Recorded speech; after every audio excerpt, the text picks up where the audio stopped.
Continuamos en Noticias Globovisión Economía. A esta hora está con nosotros José Toro Hardy. Estamos conversando sobre las oportunidades que existen en la industria petrolera nacional, luego de que efectivamente permanezcan en el país por 3 meses más empresas norteamericanas de petróleo, así como exista una licencia para la protección de Citgo, nuestra filial en Estados Unidos. Le dejaba la consulta antes de irnos a la pausa y es el hecho de la diversificación y la forma de invertir coherentemente lo que venga de la renta petrolera, que no es que no exista petróleo, sino que no se han hecho o no se está extrayendo el petróleo coherentemente. Yo quisiera consultarle respecto al efecto que esto puede tener cuando se pueda utilizar o se utilice la industria petrolera como una fuente para tratar de ir recuperando la economía y la confianza o la estabilidad que esto va a generar. Claro, fíjate, eh, no es que el petróleo es lo que nos va a sacar de abajo el día que produzca un cambio económico en el país. Lo que nos puede ayudar. ¿Por qué? Porque tardaríamos 8 o 10 años en recuperar los volúmenes de producción petrolera que antes teníamos. No es el precio del petróleo, porque tendría que subir a $500 el barril para que eso nos ayudara a resolver. No es ni uno ni otro. Es el inmenso efecto multiplicador de esas inversiones que hay que realizar. El efecto multiplicador en la industria petrolera inmediatamente reactiva la industria de la construcción, inmediatamente reactiva por lo tanto la producción de cemento, inmediatamente reactiva por lo tanto la producción de acero, de cabillas, inmediatamente reactiva.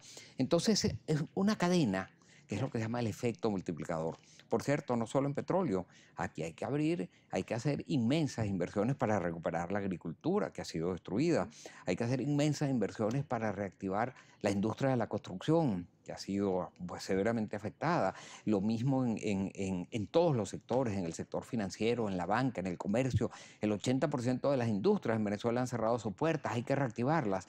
Entonces, cuando tú sumas el efecto global de esas inversiones masivas que hay que hacer en todos los sectores, ahí es donde podemos ver la recuperación que le espera a Venezuela. Pero eso pasa por algo, eso pasa porque haya confianza, porque haya seguridad jurídica, porque haya respeto a la propiedad privada, porque haya todas esas cosas que requieren las economías modernas para poder prosperar. Parte de lo que ha ocurrido también ha llamado la atención sobre el hecho de cómo renegociar esta deuda, cómo renegociar la situación que enfrenta PDVSA ante su deuda y la mora en la que ha caído. Se habla de que este año va a cerrar con por lo menos 17.000 millones de deuda Así es. solamente de bonos impagados, que no han sido pagados. Yo, en medio de esta situación, quisiera consultarle.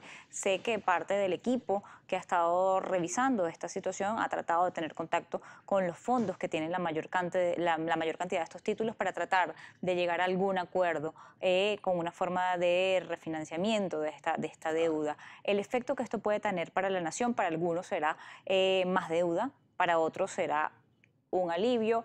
Quisiera consultarle cuál es la visión que tiene al respecto. Bueno, fíjate, la deuda de PDVSA es muy grande, tiene hoy en día más de 65.000 millones de dólares de deuda.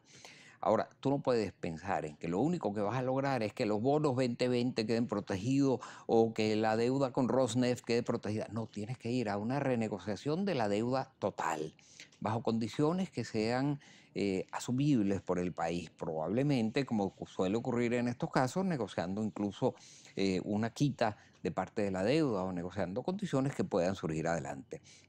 Esto es vital porque no hay otra forma. Si tú no recuperas la confianza en el país, pues tampoco vamos a tener los flujos de inversiones y los flujos de financiamientos que vamos a requerir en esa Venezuela que todos esperamos que se va a recuperar. Ahora, llevar a PDVSA esto también habla de sus proveedores. En este momento no solamente respiran con alivio estas empresas, también proveedores de la industria que están trabajando también pueden respirar con alivio de no ser sancionados. Muchos han señalado y desde el Ejecutivo Nacional han hablado que las sanciones han afectado mucho a Venezuela. ¿Usted considera que efectivamente esto en este momento las sanciones son un problema, se han vuelto un problema para el Mira, yo país? considero que las sanciones son la guinda del pastel, pero es que la caída de la producción petrolera empieza después del paro petrolero. Venezuela ha tenido una tendencia de crecimiento de su producción que de haberse mantenido hoy deberíamos estar produciendo más de 5,5 millones de barriles diarios, pero estamos produciendo apenas 644.000. Después del paro, Venezuela empezó a producir más o menos 3 millones y así se mantuvo hasta el 2008. En el 2008 aprueban la nueva ley orgánica de hidrocarburos por vía habilitante, sin llevarla al Congreso y sin consultar con nadie, creando condiciones que no eran viables a menos que los precios del petróleo estuviesen por encima de $100 el barril. A partir de ahí, la producción empieza a caer y a caer y a caer y a caer vertiginosamente.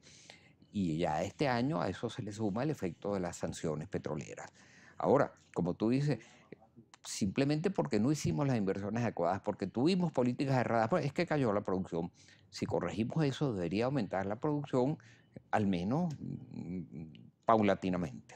¿Cuándo deja PDVSA de ser exportador de petróleo? ¿Cuánto puede dejar Venezuela? Se habló en algún momento cuando veníamos en una caída de más de 1 millón de barriles diarios, se hablaba de ya Venezuela cuando llegue a los 800 va a dejar de ser productor. Estamos en 644 y hoy apenas es considerado como un proveedor inestable. Y además un exportador marginal.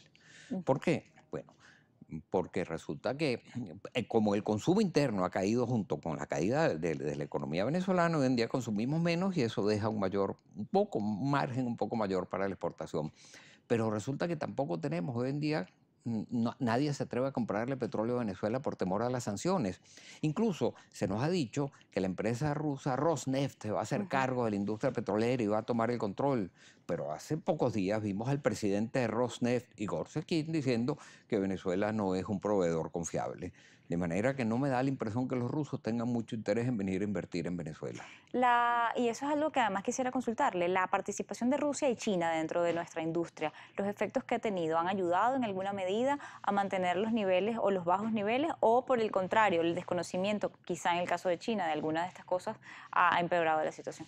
Bueno, mira, ellos en un momento determinado han hecho algunas inversiones, pero tú sabes una cosa, hace más de 10 años que ni Rusia ni China han invertido ni $1 en Venezuela. Rusia, las empresas rusas lo que hicieron fue capitalizar parte de las deudas que PDVSA tenía con ellos, pero inversiones frescas no han hecho. Los chinos tampoco. ¿Te acuerdas que hace unos años hablábamos de la refinería de Cabruta, donde iban a invertir 13.000 millones de dólares? Eso se quedó en el tintero. Hace poco estábamos hablando de que iban a hacer en la faz del Orinoco una inversión para aumentar su producción de 105.000 a 165.000 barriles diarios. Eso también se quedó en el tintero.